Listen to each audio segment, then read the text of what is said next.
Episode 175. So Vernon is at the country club and he's having breakfast and he's on the phone with his boo thing Sharon, and he tells her he might be able to sneak on over to her hotel room later. Ooh, Vernon, look at Vernon. Wow. So Leslie confronts him while he's on the phone. Well, when he was hanging up from Sharon, and she lets him know that he's been spending a lot of time at the fancy hotel that she stays in. Next, Ted invites Eva to be his +1 at Winterfest, and Eva says that she wonders how Kat is going to take it, and Ted tells her he's concerned, but he tells Eva she's his daughter. And I've said that before. I just think that says a lot about Ted, that no matter what he has to deal with, he's not going to turn down his children. He's not going to turn his back on Eva. And I just think that is so admirable, especially since recently, I think it was yesterday, I saw a video from Brian McKnight's son, the singer Brian McKnight. His oldest son, I guess one of the sons, I think it's the younger son, he was diagnosed with cancer, and I guess he had spoke to Brian because they're estranged, both sons are, and I believe the daughter as well. And the oldest son said he had told the younger son not to call him because he was going to get his feelings hurt. And he said that the younger son had called and told him that, yeah, you were right. I shouldn't have called Dad, because all I wanted him to do was say that he loved me, and he couldn't do that. And I just thought that was so sad. So anyway, I say that to say that, that speaks a lot to me, how a person treats their children. It speaks volumes about that person. Next, Leslie confronts Vernon about seeing him coming out of Sharon's hotel room, and Vernon is playing it cool and denying that anything nefarious is going on. And he's guilty, because he reminded Leslie that she's rich because of him and Anita. And if you wasn't guilty, you wouldn't need to do all that. She already know that. Everybody know that. So it doesn't display why he was coming out of Sharon's hotel room. What the hell? It's like, that's apples and oranges. That ain't got nothing to do with the other. Next, Martin calls Kat to apologize to her, and Kat refuses to answer his call. So Anita tells her Martin is her full brother, and that means something. Anita tells Kat that her relationship with Martin is a relationship that she must cherish.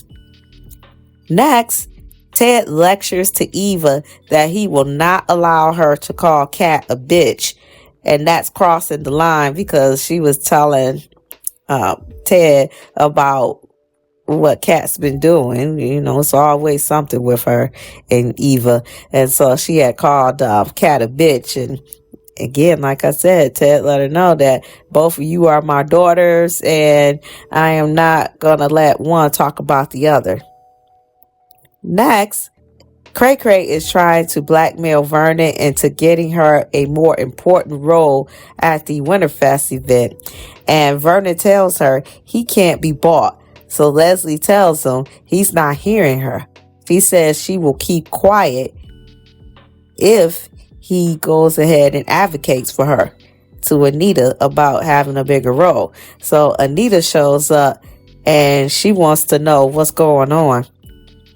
Next, Kat goes to Uptown to make up with Martin, and she sees Martin there talking to Eva, and Kat sneaks to the booth next to them without Eva and Martin realizing that she was there. So Kat overhears Eva telling Martin that she was accusing her of trying to take Tomas and went category 5. So Martin tells Eva he wished Kat would just shut her mouth sometimes.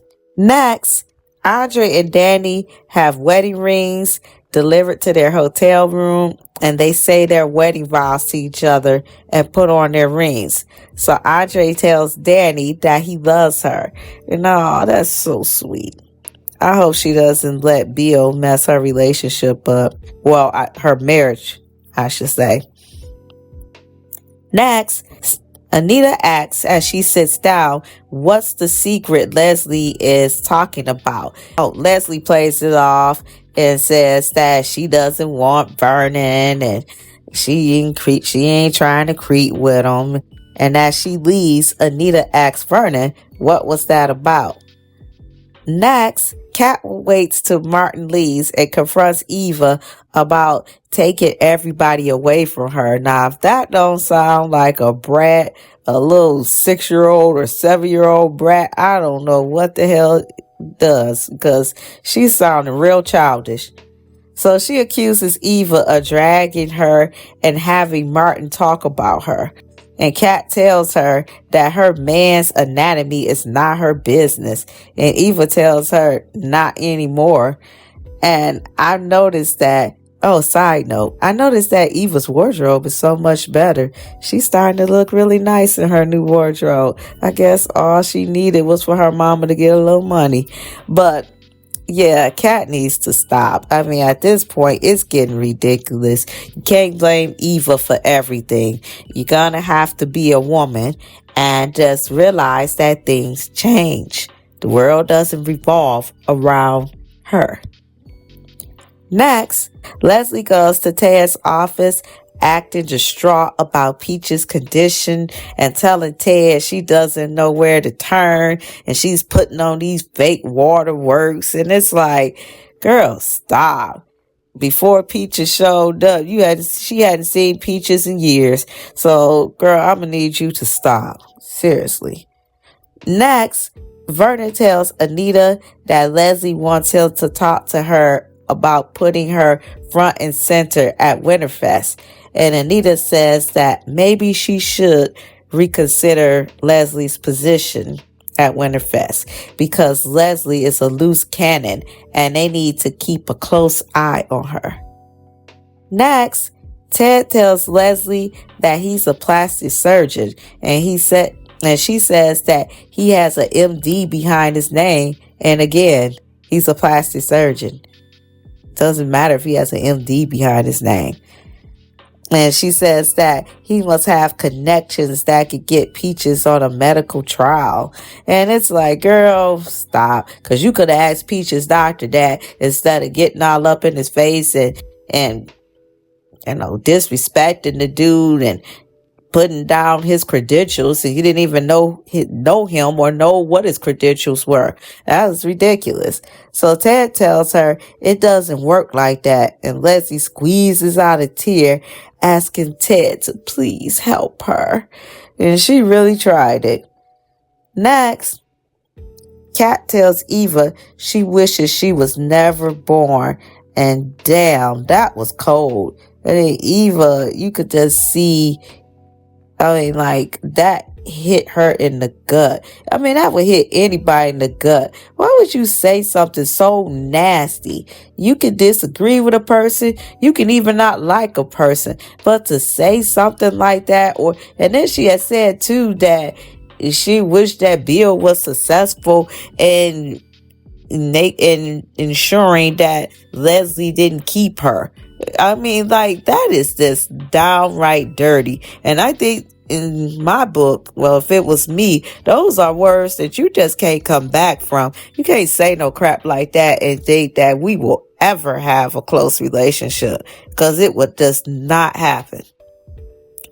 And just then, Martin must have heard her, because he walks up to the table and asks what the hell is going on. And you could see the look on Martin's face like, did Kat just say what I think she said? It was like a look of disgust. Like, why the hell would you say something like that?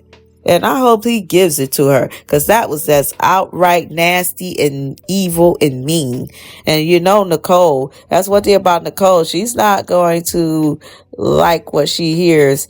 She's not going to like hearing about that. Not at all. Definitely not Ted. And that ends the episode.